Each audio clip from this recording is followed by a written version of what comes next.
Muitas realizações, inclusive filmes. Sim, né? Uma coisa, esse filme aqui, que a gente quer mostrar para vocês que estão assistindo o programa, é um filme Castro Sem Pé Natal, porque eu tenho um projeto chamado Castro Sem Pé Natal. Mas o que fez fazer esse filme, filminho amador, digamos assim, com 6 minutos, tem aqui no DVD mais de 40 minutos, com outras coisas que a gente produziu, mas esse filme foi a indignação que eu tive em entrar na internet, Papai Noel, e ver o que está acontecendo. Quando você bate Papai Noel, você vê um monte de pornografia, você vê Papai Noel bêbado, Papai Noel nu. Quer dizer, é muito bonito para determinados adultos darem risada, mas para uma criança que põe Papai Noel, e aquela imagem que toda criança, que nós tivemos, quando éramos crianças, aquela imagem doce do Papai Noel, a gente vê aquilo, acho que é um choque muito grande. Muito chocante. E qualquer criança aí com 5, 6 anos já está entrando na internet. Ah, sim, verdade. Então eu fiquei estupefato quando eu vi aquilo, sabe? Então eu resolvi fazer alguma coisa contra. Então a partir agora de novembro, esse filme vai estar na internet, justamente para tentar rebater aquilo que está lá. Tem filmes pornográficos, entre aspas, do Papai Noel com 11 milhões de acessos. Brincadeira uma coisa dessa, entendeu? Então eu resolvi fazer uma coisa diferente. Não, e isso é muito válido, Guedes, porque até nós comentávamos sobre isso, sobre esses absurdos, né? Porque a internet tem as suas facilidades, a internet tem muitos acessos e que facilita a vida de muita gente. Por outro lado, também oportuniza que muitas pessoas, sem nenhuma ética, sem nenhuma moral, sem nenhuma decência, acabem se utilizando dela para esses fins totalmente escusos. Vocês estão cansados de ver as notícias que surgem todos os dias. E essa história do Papai Noel, quando a primeira vez que o Guedes me comentou, eu até fiquei muito estupidificado de saber de tudo isso. E efetivamente, a hora que você vai para a internet buscar isso, você encontra esse tipo de coisa. E lógico que existe toda essa figura bonita do Papai Noel, toda essa lenda que se criou e tudo mais, e acaba sendo desvirtuado por pessoas que não têm nenhuma decência, pessoas que realmente acabam abusando da boa-fé de muita gente. Então, esse filme é muito interessante sobre esse aspecto. Também o Hino de Castro, outro filme que foi produzido. A criançada cantava o Hino de Castro, colocava no telão a música, ficava aquela coisa preta. Aí eu resolvi produzir imagens, o arquivo que a gente tinha, e fazer a letra para a criançada ir vendo o que está cantando, né? E aproveitei, como nós tínhamos uma trilha sonora enviada pelo Ministério do Turismo, do hino nacional com pássaros brasileiros, eu também fiz a mesma coisa, coloquei imagens e os pássaros com seus cantos, né, cantando o hino nacional. Então ficou bonito. Não, isso é muito bacana, porque eu acho que esses resgates cívicos, tanto da cidade quanto do país, é muito interessante. O próprio hino do Paraná, que muitas vezes é esquecido, agora a gente tem aí nos feito pelo Castrense.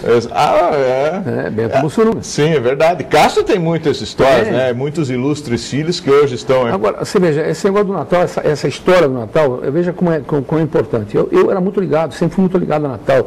Inclusive, eu perdi meu pai muito próximo ao Natal, no dia 16 de dezembro. Então, o Natal sempre foi uma data... Eu tenho uma filha nascida dia 24 de dezembro. Eu tenho minha irmã nascida no dia 22, então, de dezembro também. Então, o Natal sempre foi muito ligado. E eu via aquela coisa, né? Eu me lembro quando meu pai era vivo, a gente saía comprar árvore de Natal. E a árvore de Natal, para nós, era uma coisa sagrada. Acho que para todo mundo, né? Sim. A árvore real, aquela que se colocou. Hoje tem muita árvore de plástico, mas no meu tempo ainda era árvore real. E uma das coisas que mais me chocou, logo no ano que meu pai morreu, eu entrei num terreno baldio perto da minha casa e encontrei uma árvore de Natal, 2, 3 meses depois, seca, né? Jogada fora. Então eu não entendo como uma coisa que trazia tanto amor, tanto carinho, tanta lembrança, tanta vibração positiva, e as famílias se desfazem disso como um lixo. É verdade. E eu tinha, quando meu pai morreu, 10 anos de idade. Isso eu fiquei chocado com aquilo. E eu, dentro da simplicidade infantil, eu queria reviver a árvore, mas ela estava sem raiz. Eu levei para casa e jogava água e tal, e acabou morrendo, é óbvio, mas foi uma tristeza para mim, uma luta para tentar reanimá-la de meses, né? E muitos anos para entender o porquê que aconteceu aquilo. E até hoje eu não entendo. Um símbolo de tanto valor para a família, né? Quando é uma árvore viva, né? Certo. Ser jogado fora como se fosse nada.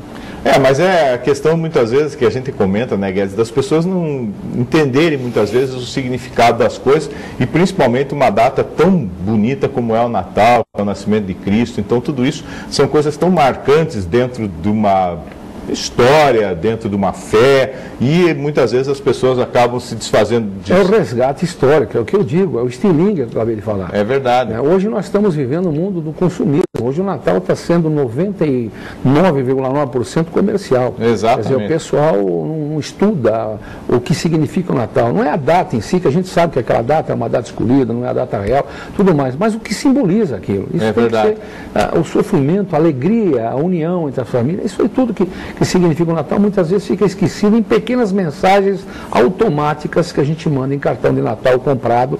Está escrito, bonito, vou mandar essa aí. Mas quer dizer, você tem que entender o que você está falando. É verdade. Não, e esse entendimento, né, das palavras, não só a questão até do Natal, e eu tenho falado muito aqui no programa, textos de vários escritores brasileiros, justamente para tentar traduzir um pouco dessa alma, dessa sensibilidade que todos nós temos e que muitas vezes, por uma série de fatores, acaba ficando esquecido. E nós temos notado as pessoas com cada vez menos sentimento, cada vez mais se aproveitando de uma série de circunstâncias aí para objetivos totalmente escusos. Então sempre é muito bom, né, Guedes, fazer esses resgates, né? E você tem aí também, desde os resgates de Tomada de Monte Castelo, enfim, tantos movimentos que você são tantas coisas, até eu tinha feito uma pauta aí para a gente mais ou menos falar, mas é impossível. Não, você tem um cara de muitas realizações, aqui, né? Mas eu fico muito satisfeito de estar aqui no seu programa, nós estamos aí com um projeto em breve lá em Castro, né? Se Deus quiser. Que levou lá, já estou apresentando, é um projeto que a gente não vai falar por enquanto. Não, vamos deixar aqui. Mas é uma coisa muito boa, a gente está trabalhando por isso. Eu acho que o resgate da história dos Campos Gerais está acontecendo lentamente por algumas pessoas, entre elas você, e sempre deve lembrar aos ouvintes do seu programa, né, O Caminho das Pedras, que a história é que nem um estilingue mesmo. Sim. Quanto mais para trás se vai, mais para trás mais para frente se chega. Se você não tem como ir para trás, meu amigo, você não tem como ir para frente. Porque não existe nada sem base, né, Guedes? Você não consegue erguer uma construção se não tiver um alicerce sólido, se você não tiver uma base boa. E isso em todos os setores, em todos os momentos da vida, e realmente é o problema que ocorre. Guedes, muito obrigado por você ter vindo Fernando. Aqui no programa, Muito agradeço obrigado. Demais, parabéns por esse trabalho magnífico lá na cidade de Castro. E o Guedes, além de tudo, é um cara que tem muito amor pela cidade de Castro. Isso é muito bonito das pessoas que têm amor pela sua cidade, pelas suas origens. Muito boa noite, muito obrigado pela audiência de vocês. Nós voltamos no próximo Caminho das Pedras, aqui pela TV Educativa de Ponta Grossa. Sempre haverá uma pedra, plantarei a minha casa numa cidade de pedra.